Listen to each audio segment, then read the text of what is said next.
На картине Васнецова «Три богатыря» скрыты тайны, которые привлекают внимание исследователей и искусствоведов более 100 лет. Каждый элемент композиции наполнен символизмом. Первый раз картина была представлена публике в 1881 на выставке в Академии художеств. Она вызвала бурю эмоций и обсуждений. Зрители пытались разгадать идеи, вложенные в произведение. Исследования показывают, что эта работа не просто изображение славянских героев, а летопись с зашифрованными посланиями. Васнецов, известный своей любовью к русским легендам и мифам, использовал 3 богатырей для передачи историй о силе, мужестве и единстве. Эта картина стала символом русской идентичности, но в ней есть и менее очевидные аспекты. Расположение богатырей на картине представляет собой тщательно продуманную композицию, где каждый герой олицетворяет определенную силу и черты характера. Илья Муромец, Добрыня Никитич и Алеша Попович символизируют различные аспекты русской души. При внимательном просмотре картины становится очевидным, что детали вызывают множество вопросов. Почему именно такие щиты и доспехи выбраны для богатырей? Какой смысл скрыт в их позах и выражениях лиц? Каждое изменение в одежде и оружии может намекать на глубокие культурные и исторические контексты. Например, щиты богатырей украшены разными символами, которые могут указывать на их происхождение и предназначение. Фон картины также содержит множество загадок. Лес за спинами богатырей и облака выглядят как символы, обрамляющие фигуры и создающие атмосферу мистики. Этот пейзаж играет важную роль в истории, которую художник хочет донести до зрителей. Облака, возможно, символизируют небесное покровительство, а лес намекает на связь героев с природой и родной землей. В творчестве Васнецова прослеживается влияние народных сказаний и фольклора. «Три богатыря» — не просто картина, а целая история, живущая в сознании зрителей. Каждая деталь, от формы деревьев до цвета неба, наполнена смыслом и историей. Исследователи отмечают, что композиция картины направляет взгляд зрителя, побуждая его размышлять о значении каждого элемента. «Три богатыря» — многослойное произведение, полное тайн и смыслов, которые ждут своего открытия. Каждая новая интерпретация поднимает завесу тайны, открывая новые горизонты для понимания этого величественного произведения. Вопросы о том, что именно Васнецов зашифровал в своей картине, остаются актуальными и сегодня. Создание картины «Три богатыря» началось в 1881 году, когда Виктор Васнецов решил отобразить на полотне образы славянских героев. Художник был вдохновлен русскими народными сказаниями и легендами, которые с детства оживали в его воображении. Он долго искал идею, которая могла бы соединить мифологию и национальную идентичность. Васнецов провел много времени в архивах и библиотеках, изучая древние рукописи и фольклорные источники. Он собирал истории о богатырях, их подвигах и приключениях. Специально для картины художник изучал традиционные костюмы, доспехи и оружие, чтобы передать атмосферу той эпохи. Он даже создал эскизы, которые помогали ему визуализировать композицию. Когда работа над картиной началась, Васнецов использовал особую технику живописи, комбинируя масляные краски с темперой. Он стремился создать яркие, насыщенные цвета, чтобы подчеркнуть величие своих персонажей. Сначала художник наметил общие контуры, затем постепенно приступил к деталям. Он тщательно прорабатывал каждую деталь, от выражений лиц до текстур доспехов. Важным этапом был выбор моделей для богатырей. Васнецов пригласил народных артистов и друзей, которые могли бы вдохновить его. Илья Муромец был изображен с мощной фигурой, олицетворяющей силу и мужество. Добрыня Никитич с его благородным выражением лица показал преданность и смелость. Алеша Попович, изображенный с хитрым взглядом, олицетворял изобретательность и находчивость. Эти герои были не просто персонажами, но символами, вписанными в контекст русской культуры. По мере работы над картиной Васнецов столкнулся с трудностями. Он искал, как правильно передать дух народа и его ценности. Каждое утро художник проводил время на свежем воздухе, раздумывая о месте, где будут располагаться богатырей. Он понимал, что фон должен быть не менее значимым, чем сами персонажи. Лес, в котором они стоят, должен был стать символом родной земли, а облака — отражением небесной силы. В процессе создания картины художник экспериментировал с композицией. Он не раз менял позы богатырей, пытаясь найти оптимальное сочетание динамики и статичности. Каждый раз, когда он считал, что достиг совершенства, появлялись новые идеи и образы, требующие дополнений и изменений. Это делало процесс долгим и трудоемким, но Васнецов был полон решимости. Наконец, в 1883 году работа была завершена. Картина была выставлена на суд публики и сразу же привлекла внимание зрителей. Обсуждения о символизме и значении богатырей продолжались. Если вам понравились наши тайные раскопки по поводу 3 богатырей, не забудьте подписаться на канал. Поддержите наш проект. Даже герои нуждаются в читателях, как и мы в ваших донатах. Ссылка в описании или QR-код на экране ждет своих смелых исследователей. Каждый элемент картины вызывал новые вопросы и интерпретации, подтверждая, что труд Васнецова стал не просто художественным произведением, а настоящим культурным явлением. После завершения картины «Три богатыря» внимание зрителей сосредоточилось на деталях, которые создает Васнецов. Исследователи сразу обратили внимание на позы богатырей. Илья Муромец, находящийся в центре, выглядит могучим и решительным. Его мощная фигура и выражение лица говорят о готовности защищать родину. Он держит меч, который символизирует защиту и справедливость. Эта поза демонстрирует его лидерство и силу, Добрыня Никитич стоит справа и олицетворяет благородство. Его щит украшен уникальными узорами, отсылающими к древним традициям. Доспехи в темных тонах подчеркивают его стойкость и солидность. Алеша Попович, изображенный с хитрым выражением, стоит немного в стороне, что указывает на его изобретательность. Он держит копье, которое отражает его умение использовать смекалку в бою. Эти позы и детали показывают, как каждый герой олицетворяет определенные качества. Фон картины «Лес» гораздо более значим, чем просто декорация. Он символизирует родную землю и защиту. Деревья, изображенные Васнецовым, выглядят как живые существа, охраняющие богатырей. Ветви создают ощущение крепости, защищающей героев от внешнего мира. Облака на небе могут символизировать духовный мир. Их форма иногда напоминает мечи или щиты, что добавляет мистики в композицию. Каждый элемент картины был тщательно продуман. Цвета играют важную роль в восприятии работы.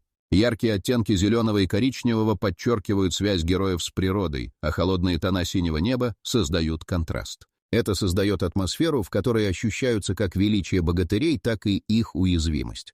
Оружие богатырей также имеет значение. Мечи, щиты и копья олицетворяют мужество и защиту. Каждое оружие символизирует силу и преданность. Позы героев с оружием говорят о их ролях. Илья с мечом — защитник, готовый к битве. Внимание к деталям привело к новым интерпретациям картины. Искусствоведы начали обсуждать, как каждый элемент связан с общей культурой. Споры о значении символов добавили глубину восприятию. Исследователи задавали вопросы о роли этих элементов в формировании национальной идентичности и их влиянии на зрителей. Таким образом, «Три богатыря» представляют собой не только художественное произведение. Каждая деталь является ключом к пониманию богатырского духа и русской культуры. Скрытые смыслы ждут своего открытия, открывая новые горизонты для исследования и интерпретации. Композиция картины «Три богатыря» привлекает внимание не только изображением героев, но и продуманностью ее конструкции. Каждый элемент на полотне размещен с точностью. Богатырей можно увидеть как 3 мощные фигуры, но за этой простотой скрыт замысел художника. Васнецов использовал золотую пропорцию для расположения богатырей.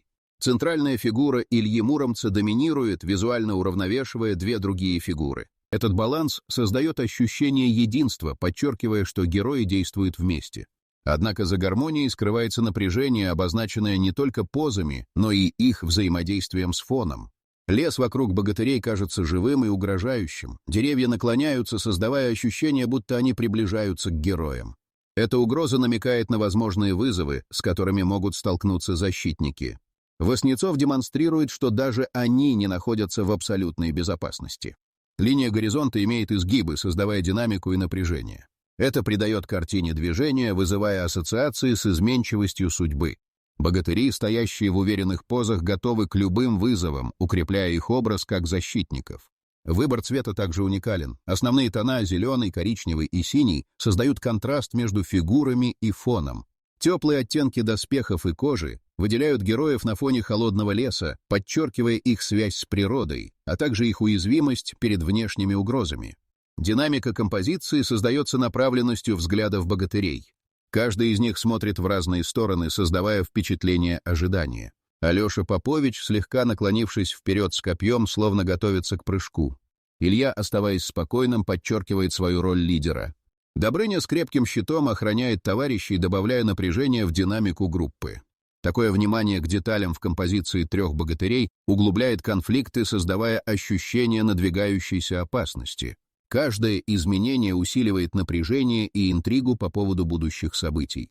Эти элементы объединяются, чтобы создать не просто изображение, а захватывающую историю, полную ожидания и содержания. Исследователи и зрители продолжают задаваться вопросами о том, что произойдет дальше, будь то битва, защита родной земли или столкновение с мифическими существами. В этом контексте композиция картины становится важной частью всего повествования, укрепляя связь между героями и их окружением. На полотне «Три богатыря» скрыты тайные знаки, которые становятся очевидными только при внимательном рассмотрении. Каждый элемент и деталь картины несут в себе больше, чем просто визуальное изображение. У каждого богатыря на щите изображены уникальные знаки. Щит Ильи Муромца украшен символом, олицетворяющим защиту. Это подчеркивает его роль как защитника Родины. Добрыня Никитич имеет более сложный узор, символизирующий его происхождение и связи с древними славянскими племенами. Алеша Попович изображен с щитом, на котором виден образ хитрой лисицы, отражающий его смекалку в бою. Доспехи богатырей также не случайны. Материал и текстура каждого доспеха символизируют внутренние качества героя. Доспехи Ильи Муромца выглядят прочными и тяжелыми, подчеркивая его силу, тогда как Добрыня носит легкие, изящные доспехи, что говорит о его благородстве. Алеша, обладая легким вооружением, указывает на свою подвижность. Фон картины полон скрытых знаков. Лес, окружающий богатырей, может содержать тени, напоминающие мифических существ. Эти тени создают атмосферу опасности, предсказывая возможные угрозы. Каждое движение деревьев напоминает о том, что герои должны быть наготове. Облака на небе формируют фигуры, которые интерпретируют как символы силы и мудрости. Наблюдатели замечают, что облака напоминают силуэты древних богов, подчеркивая связь богатырей с божественным началом. Эта деталь добавляет глубины композиции и намекает на поддержку высших сил в их борьбе. По мере осознания всех этих деталей картина наполняется новым напряжением. Тайные знаки вызывают вопросы о предстоящих испытаниях. Каждое изменение в окружении отзывается в сердце зрителя, создавая ожидание и тревогу. Борьба богатырей оказывается не только с внешними врагами, но и с внутренними конфликтами, которые будут раскрыты по мере продвижения сюжета. Искусствоведы начинают обсуждать не только визуальные, но и культурные аспекты картины. Они поднимают вопросы о том, как тайные знаки могут изменить восприятие произведения у разных слоев населения. Обсуждение становится напряженным, и каждый новый факт о трех богатырях вызывает интерес и углубляет взгляд на эту работу. Вопрос о том, что скрывает Васнецов, обретает новые перспективы, подчеркивая, что настоящая история только начинается. Илья Муромец, Добрыня Никитич и Алеша Попович — три богатыря, каждый олицетворяет определенные качества, важные для русской души. Илья Муромец стоит в центре композиции, его мощная фигура передает силу и мужество. Он изображен с мечом, готовым к защите Родины. Его взгляд устремлен вдаль, словно он предчувствует надвигающуюся опасность. При этом его напряженные мышцы и решительное выражение лица говорят о готовности к борьбе с любыми врагами. Добрыня Никитич, стоящий справа, представляет образ благородства и чести. Его уверенная поза, когда он держит щит с сложным узором, демонстрирует связь с древними традициями. Однако на его лице можно заметить тень сомнения. Он понимает, что каждый шаг может привести к предательству со стороны тех, кому он доверяет. Его внутренние вопросы о долге и ответственности становятся все более заметными. Алеша Попович, олицетворяющий хитрость, стоит немного в стороне. Его озорное выражение лица показывает умение находить выход из трудных ситуаций. Он держит копье, готовое к действию, но также осознает, что его уловки могут не всегда сработать. Этот внутренний конфликт создает дополнительное напряжение, когда зритель понимает, что за улыбкой героя скрываются серьезные опасения. В это время на горизонте появляются странные облака, собирающиеся в вихрь. Это предвестие надвигающейся угрозы заставляет богатырей объединиться. Они понимают, что только вместе смогут преодолеть трудности. Напряжение растет, когда герои осознают, что их судьбы переплетены как никогда прежде. Илья, воплощая идеал защитника, осознает, что его действия могут иметь последствия для всего народа. Добрыня начинает сомневаться в своих силах, что приводит к неуверенности в критические моменты. Алеша пытается доказать свою ценность, но в процессе осознает, что хитрость не всегда является решением. Богатыри собираются в круг, обсуждая возможные действия. Илья настаивает на том, что им нужно объединить усилия, чтобы сразиться с невидимой угрозой. Добрыня соглашается, но выражает опасения по поводу предательства. Алеша, подбадривая их, предлагает хитрый план, который может обмануть врага. Но в процессе обсуждения их внутренние конфликты становятся все более явными. Илья начинает чувствовать, что его роль как защитника становится тяжелым бременем. Зритель погружается в динамику этих отношений, ощущая, как борьба каждого из богатырей отражает более широкие темы дружбы, чести и преданности. Каждое действие героев имеет последствия не только для них, но и для всей страны. Напряжение нарастает, когда они осознают, что их истинные силы заключаются в единстве. Теперь им предстоит не только сражаться с внешними врагами, но и преодолеть свои страхи и противоречия.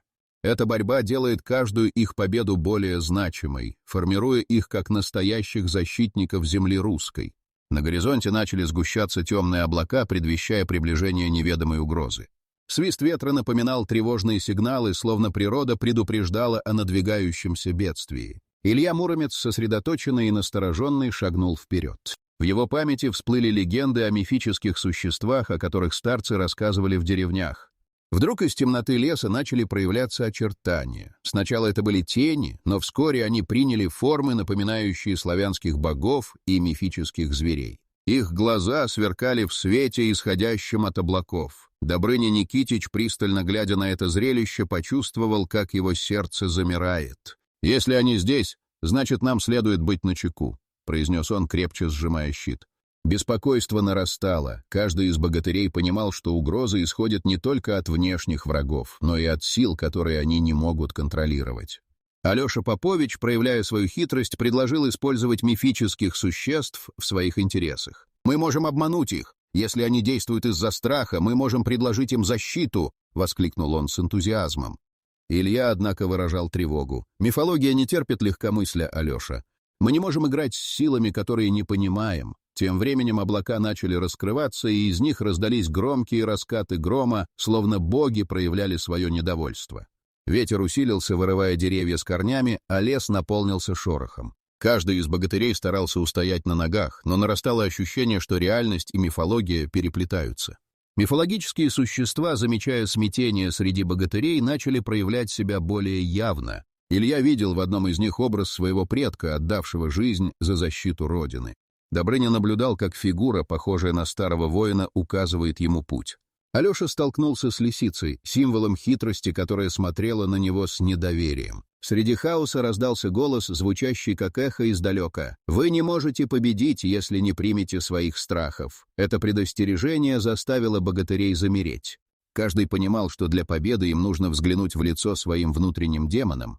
Мифология, нависшая над ними, не только угрожала, но и предлагала возможность для саморазоблачения.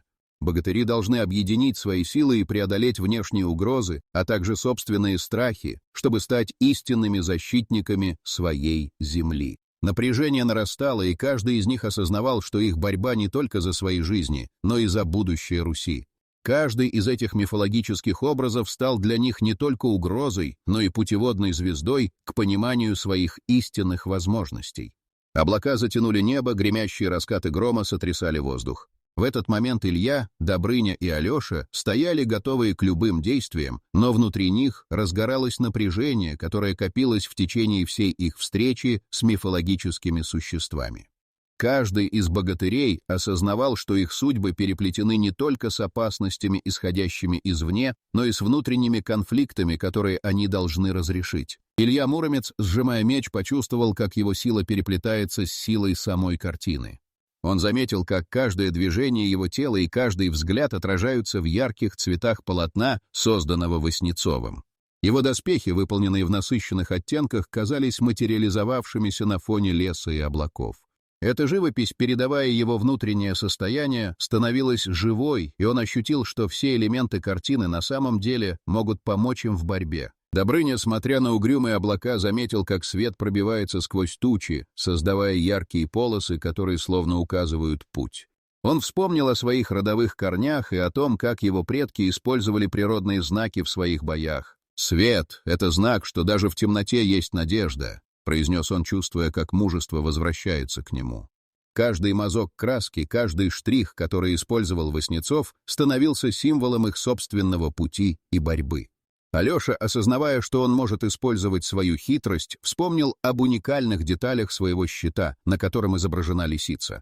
Эти символы предостерегали и вдохновляли одновременно. «Давайте использовать то, что у нас есть», — предложил он, вдохновленный своим щитом. «Мы можем создать иллюзию, чтобы отвлечь их, используя их собственные страхи против них». Напряжение достигло пика, когда мифологические существа начали проявляться более явно, заполняя лес. Они смотрели на богатырей, и их глаза сверкали, отражая свет, как будто сами были частью живописи. Илья поднял меч, и в этот момент его сердце наполнилось смелостью. «Мы не можем бояться. Мы — защитники!» Он бросил вызов существам, их взгляды встретились, и в воздухе возникла электризующая атмосфера. В ответ на это неожиданно потоки света и тьмы соединились, создавая вихревую силу. Воздух заполнился звуками, словно сам лес начал говорить. Каждый из богатырей ощущал, как его дух поднимается, как будто они стали частью картины, созданной великим художником. Алеша с хитрой улыбкой подбадривал своих товарищей. «Смотрите, они боятся нас так же, как мы их. Мы в их головах». В этот момент, когда все казалось безнадежным, Илья закричал: «Мы не одни! Мы — сила! Мы — единство!» Его крик эхом разнесся по лесу, и мифические существа, словно охваченные страхом, начали отступать, расплываясь в тени. Свет пробивался сквозь облака, illuminating their path, и богатырей охватило чувство триумфа. Эта кульминация стала моментом истины. Каждый из богатырей осознал, что их сила не только в физическом мужестве, но и в единстве и вере в себя. Они не просто персонажи картины, а живые защитники своей земли, готовые бороться с любыми вызовами, которые могут появиться на их пути. Небо продолжало темнеть, когда мифические существа начали отступать, испугавшись света, исходящего от богатырей. Напряжение достигло пика. Илья, Добрыня и Алеша почувствовали, как новая сила наполняет их, когда осознали возможность объединить свои усилия против угроз. Илья, не отводя взгляда от исчезающих фигур, произнес: «Мы не просто защитники. Люди смотрят на нас, и мы должны показать им, что справедливость и мужество имеют значение». Его слова резонировали в воздухе, наполняя пространство энергией. Добрыня добавил: «Наша сила не только в доспехах. Это дух народа, который мы представляем. Мы должны помнить о тех, кто ждал нас на родной земле». В его словах звучала искренность, и каждый из богатырей осознал, что их борьба отражает надежды всего русского народа. Алеша, вспомнив о своих хитростях, предложил: «Мы должны сделать так, чтобы люди знали о нашей борьбе. Давайте покажем, что мы не одни». Он начал разрабатывать план, как поделиться своей историей. Его идеи вызывали волнение у товарищей. Свет, пробивающийся сквозь облака, напомнил им, что они могут вдохновить других. Каждый герой понимал, что их действия могут повлиять на общество, пробуждая в людях гордость и мужество. Они стали символом надежды для всех, кто страдал от страха. Когда ветер улегся, а облака начали рассеиваться, богатырей охватило чувство триумфа. Их самопожертвование и единство могли изменить восприятие людей о том, что значит быть защитником. Они осознали, что не просто персонажи картины, а живые легенды, способные вдохновлять. Илья, взволнованный, обратился к друзьям. «Теперь, когда мы знаем, кто мы, давайте использовать эту силу. Вернемся на родину и покажем, что настоящая сила — это единство». Его слова были полны решимости. Тогда они начали двигаться к дому, полной уверенности. С каждым шагом они ощущали, как их влияние на общество растет. Смешение мифологии и реальности стало их защитой, и они больше не боялись. Их путь мог быть труден, но они знали, что вместе преодолеют любые испытания. Эта кульминация стала моментом, когда они не только победили внешнюю угрозу, но и открыли новое понимание своей роли в мире, который должны защищать. Богатыри вернулись на родину полной решимости и уверенности. Воспоминания о сражениях с мифическими существами и о том, как они объединили свои силы, наполняли их сердца. Каждым шагом они ощущали, как их присутствие вызывает воодушевление у людей, которые ожидали их возвращения. Когда они вошли в деревню, их встретили радостные крики и аплодисменты. Люди собирались, чтобы увидеть своих героев, ожидая рассказов о подвигах.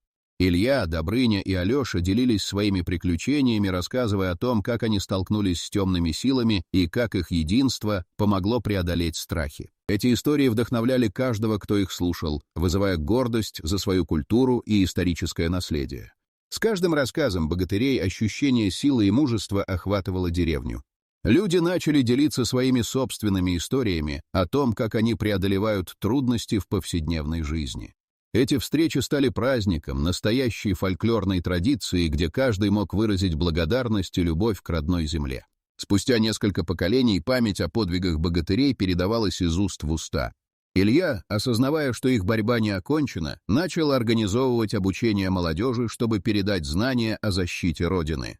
Он обучал детей и юношей основам боевого искусства, рассказывая о ценностях чести и верности.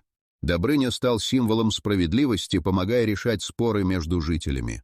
Алеша, проявляя свою хитрость и смекалку, научил людей находить решения в сложных ситуациях, вдохновляя их на смелые действия.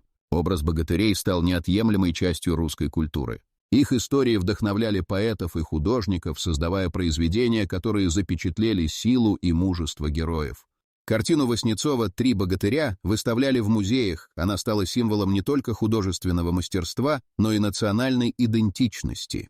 Вот так, дорогие зрители, богатырская сила вдохновляет нас создавать еще больше интересного контента. Если вам нравится наше творчество, поддержите проект. Ваша помощь как раз и позволит нам продолжать дело. Ссылка для доната в описании или просто наведите на экран, и пусть поток щедрости будет, как у Ильи Муромца. Не только в искусстве, но и в жизни людей началось новое время. Народ стал осознавать важность единства, справедливости и защиты своих традиций. Каждый, кто слышал истории о богатырях, понимал, что они не просто вымышленные персонажи, а настоящие защитники, которые вдохновляют на действия. История о трех богатырях стала наследием, живущим в сердцах людей. Их подвиги служили примером для будущих поколений, показывая, что настоящая сила — это не только физическая мощь, но и единство, вера в себя и свою культуру. Каждый мог стать героем, следуя примеру Ильи, Добрыни и Алеши. Их имена остались в веках как символы мужества и надежды, вдохновляя на борьбу за свою землю и культуру.